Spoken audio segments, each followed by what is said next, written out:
Eu tenho o prazer de apresentar a vocês a nossa palestrante, Raquel Heringer, que vai nos falar sobre Eu Sou de Fora, como o Rotary me envolve. Raquel, a palavra está com você. Muito obrigada, queridos irmãos, amigos. Para mim é uma honra, uma alegria muito grande me reunir com vocês nessa tarde, nessa bela tarde ensolarada que a gente está falando aqui de Brasília, né? Privilegiados aqui pela oportunidade de compartilhar esse tema desafiador, né, de uma certa forma, mas eu espero contribuir para as reflexões do Rotary a respeito de como envolver profissionais que, assim como eu, têm buscado causar impacto, né, nesse mundo em transformação vertiginosa, muitas vezes, não poucas vezes, às custas de muito sacrifício pessoal, muito estudo, e ainda assim com resultados incertos. Um ponto é: apoie o meu crescimento. A partir do momento que eu despertei para essa realidade, a partir do momento que eu enxerguei os perigos dessa caminhada, que eu me situo no mundo e que eu enxergo o propósito do Rotary, como eu posso contribuir para esse propósito, isso é muito poderoso, porque você coloca o novo membro num estado de prontidão. Você tem ali uma energia mobilizada, você tem uma pessoa desperta, que entendeu o Rotary, entendeu a si mesmo, e agora? Então, apoie o meu crescimento. Como eu vou, a partir de então, me desenvolver, passo a passo, dia a dia, fazendo tarefas, muitas vezes, mas nesse momento eu já entendo que tarefas muito simples são extremamente prazerosas e relevantes no âmbito de uma comunidade a qual eu já pertenço. Mas ainda assim, eu preciso garantir qualidade nas orientações, respeito, né, no tratamento desse crescimento, considerar que ninguém mais aceita qualquer tipo de tratamento, né? E esse processo de apoiar o crescimento do novo membro, ele é muito importante para consolidar essa contribuição dessa pessoa para impactar, começar a ter uma participação no corpo, né, do Rotary, né, para a gente poder começar a entender que a gente está ali realmente começando a fazer uma diferença, né? Então, apoie o meu crescimento. Aqui a gente poderia se debruçar muito sobre tudo o que envolve a gestão dos projetos do Rotary. A gente sabe que as organizações do terceiro setor no Brasil, em geral, elas carecem de uma maturidade maior, um profissionalismo maior na gestão dos seus projetos. Infelizmente, aqui no Brasil, a gente começou a experimentar essa onda de gestão de projetos no ano 2000, e infelizmente, novas ondas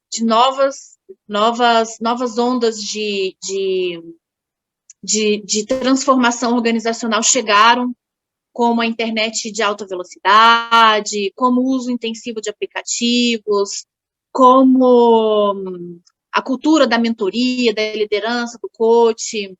Tantas coisas aconteceram de 2000 até aqui e, infelizmente, a cultura de gerenciamento de projetos não encontrou um terreno tão fértil nas organizações do terceiro setor. Eu desconheço a realidade do Rotary, então eu estou falando aqui realmente como alguém que está fora, tá? Mas, assim, de um amplo, numa visão do setor, do segmento, do terceiro setor no Brasil, infelizmente, a maturidade de gerenciamento de projetos, ela é muito, muito, muito baixa.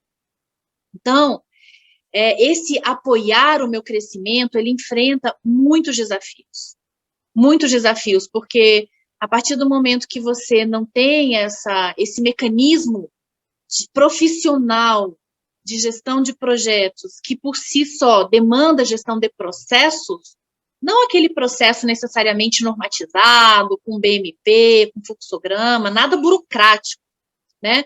Mas fundamentado numa gestão ali sólida de processos, a gente ter uma gestão de projetos que realmente funciona, apoiar o crescimento torna-se um grande desafio, porque você não vai conseguir, você vai ter muitos desafios, muitos problemas para sustentar um nível de relacionamento de alta performance, que lembrando, despertar a grandeza das pessoas. Como você vai se ocupar de uma tarefa tão nobre, que é despertar a grandeza das pessoas, que é apoiar o crescimento dessas pessoas, se você gasta o seu tempo fazendo o que máquinas já estão fazendo? Se você gasta o seu tempo o tempo todo garantindo que os processos estão sendo seguidos, que as normas estão sendo seguidas. Então, se a gente não se libera dessas camadas mais operacionais dentro da organização, envolvendo processos e projetos, muito dificilmente a gente vai dar conta no nosso dia a dia, de nós como voluntários, né, de apoiar a grandeza dessas pessoas que estão fora, sendo constantemente assediadas por outras proposições de valor, e muito dificilmente, mais dificilmente ainda, a gente vai dar conta de apoiar o crescimento dessas pessoas. O que automaticamente pode nos levar lá para a primeira casinha do nosso jogo, que é não lançar ídolos para as pessoas adorarem, esperando que isso vai ser suficiente. Porque a gente não vai dando conta, e no final das contas a gente acaba esperando que as pessoas simplesmente se prostrem aos nossos, entre aspas, ídolos aos olhos dos outros. Para nós não são ídolos. Para nós a gente sabe que funciona, a gente sabe que é importante, a gente sabe exatamente a importância de fazer as coisas de determinada forma, mas infelizmente quem está de fora não sabe. Então, para ele, aquilo que está sendo apresentado para ele são ídolos, que ele vai precisar se curvar diante daquilo, porque a gente não fez todo esse processo, né, de conexão com a alma, com a grandeza, de despertamento, de apoio ao crescimento desse novo membro. Então, apoiar o crescimento desse novo membro, desse membro que está de fora, é uma tarefa extremamente agradável, prazerosa, lúdica, porque nós, seres humanos, fomos criados, fomos formados para andar junto, em grupos, né? E é muito divertido quando a gente consegue entrar nessa forma de funcionamento, e quem dá muito respaldo para essa minha afirmação é Tuckman. É um psicólogo de 1960, eu gosto muito dele, um psicólogo americano, que desenvolveu a teoria de Tuckman, que todos nós usamos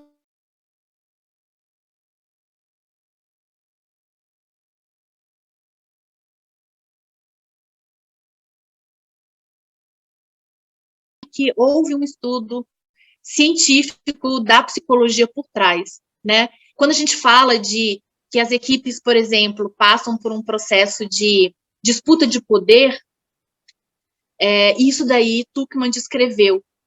Se vocês olharem ali, você vai ver que a teoria de Tuckman descreveu as 5 etapas que os grupos atravessam, que começa do início da formação daquele grupo, que é a etapa 1, até a última etapa, que é a etapa 5, que é a etapa aonde a etapa 4, a etapa 5 é do desfechamento. A etapa 4, que é a etapa onde o grupo atinge o seu nível de excelência.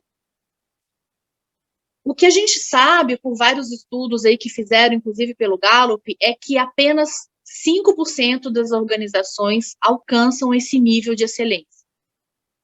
Então, repetindo, apenas 5% das organizações no mundo inteiro conseguem destrinchar, conseguem superar todos esses desafios que a gente está delineando até aqui para finalmente alcançar um nível de performance de excelência. Então, não é ruim, é esperado que a gente se sinta desafiado e muitas vezes impotente diante desse desafio, né? Apoiar o crescimento de um novo membro implica conhecer em profundidade como os grupos podem ser conduzidos ao seu estado de excelência. Esse comportamento, ele é natural do ser humano. Nós não estamos reinventando a roda, não estamos abraçando uma teoria otimista, não estamos falando de pensamento positivo, embora todas essas coisas a gente possa lançar a mão delas. Mas a gente já sabe, pela observação do comportamento humano, que o ser humano ele pode ser levado à excelência quando ele trabalha em grupo, em equipe, e ele obrigatoriamente, esses comportamentos, eles são observáveis. Tuchman, ele observou, ele descreveu esses comportamentos, né?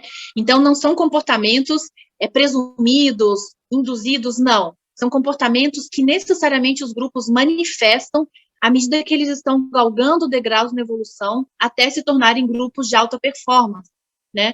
Que eu imagino que é equivalente ao que a gente está tentando descobrir aqui, que é como eu vou atrair um profissional de alta performance para uma organização como o Rotary, que tem uma missão de alta performance, uma missão de high spirits, né? Uma missão de elevado propósito, que tange realmente a grandeza de quem somos e o que estamos fazendo nesse mundo. Então, saber como apoiar esse crescimento, esse conhecimento, ele é muito importante. É muito importante internalizar dentro do Rotary o que é isso, como funciona, para a gente saber que muitas vezes nós, sem perceber, a gente toma atitudes contrárias. Ao invés da gente mobilizar uma pessoa, a gente desmobiliza ela. Porque a gente não entende em que fase desse desenvolvimento do grupo ela está e exatamente o que ela precisa. Apoie o meu crescimento, entenda em que momento que eu estou no grupo. Não mais como indivíduo, não mais, mas agora como grupo. Ok, eu estou no grupo, mas e agora? Quem eu sou nesse grupo? Como apoiar meu próximo passo? Não adianta tentar acelerar. Se uma pessoa está na etapa 2, não adianta, por mais que você invista $1 milhão, não é uma questão de dinheiro, é uma questão de entendimento da natureza humana. E muitas vezes coisas até muito simples dão conta disso. Então, apoie o meu crescimento, quer dizer, eu preciso entender em que fase desse desenvolvimento essa pessoa está inserida dentro da minha organização, para que eu possa estar constantemente apoiando esse membro, para que ele possa se desenvolver ao máximo dentro já do âmbito, não só para ele mesmo, não só para o meu líder imediato, não só para o Rotary enquanto organização, mas para o propósito ao qual o Rotary serve. Então, para mim, é muito, muito rico a gente se colocar nesse lugar de oceano azul, praticamente, né? A gente entender que existem ferramentas aí que poucas pessoas têm até paz de espírito para pensar e se apropriar delas. Tuchman escreveu essa teoria em 1960. A gente usa pedaços dessa teoria o tempo todo no nosso dia a dia. Muita coisa já foi, já caiu no senso comum. Mas, se a gente está falando de excelência, a gente precisa recobrar minuciosamente o que ele propõe.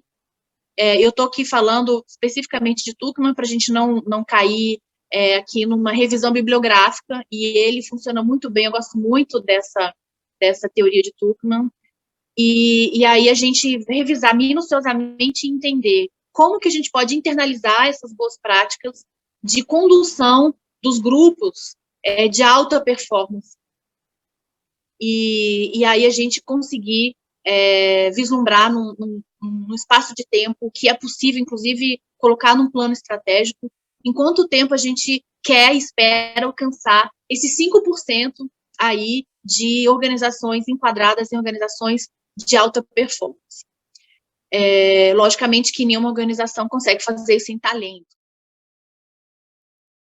Obrigado, presidente. Hoje nós estamos na sexta reunião, em 4 de agosto de 2022, e temos como palestrante a nossa convidada, que possui sólida experiência profissional nos domínios do gerenciamento de projetos e programas, gestão estratégica, gestão de equipes e ecossistemas de empreendedorismo e inovação. Possui 20 anos de experiência no desenvolvimento de projetos e na gestão de iniciativas organizacionais estratégicas, plano estratégico e implantação de departamentos de planejamento, metodologias ágeis e participativas, como design thinking, e processos de cocriação no desenvolvimento de portfólios de projetos. Como diretora voluntária, como diretora voluntária da Associação de Empreendedores Digitais, as TEPs, encontra-se ativamente envolvida no aquecimento do ecossistema de inovação do DF, através do desenvolvimento de projetos financiados pela FAP-DF. Foi coordenadora de pesquisas da UNB em projeto de tecnologia experimental para sistemas do governo federal no Ministério do Planejamento. Foi diretora internacional do Project Management Institute no Brasil, atuando para promover as boas práticas de gestão de projetos no país. Atuou como consultora da Organização dos Estados Americanos, OEA, e Agência Nacional de Águas, onde inovou mediante o desenvolvimento de portais de informação para o gerenciamento participativo das bacias hidrográficas do Rio São Francisco e Alto Paraguai. Atendeu projetos da OEA na Bolívia. Foi responsável técnica do Plano Estratégico da Saúde do Distrito Federal de 2012 a 2015, incluindo hospitais e unidades de saúde do DF e entorno. Atuou como avaliadora do programa Institutos Nacionais de Ciência e Tecnologia, sistematizando o arcabouço de documentos que tramitam entre o CNPq e os institutos. O INCT é um dos maiores programas de ciências e tecnologias do Brasil. No início da vida profissional, atuou como designer gráfica no mercado editorial de São Paulo e Brasília, desenvolvendo projetos gráficos pela editora Paulinas, editora Ground, revista Planeta e Jardim Botânico de Brasília. Fluente em inglês e espanhol, domina ferramentas de edição de imagens vetoriais e pictóricas e faz uso de médias sociais como canal de comunicação profissional e de exercício da cidadania.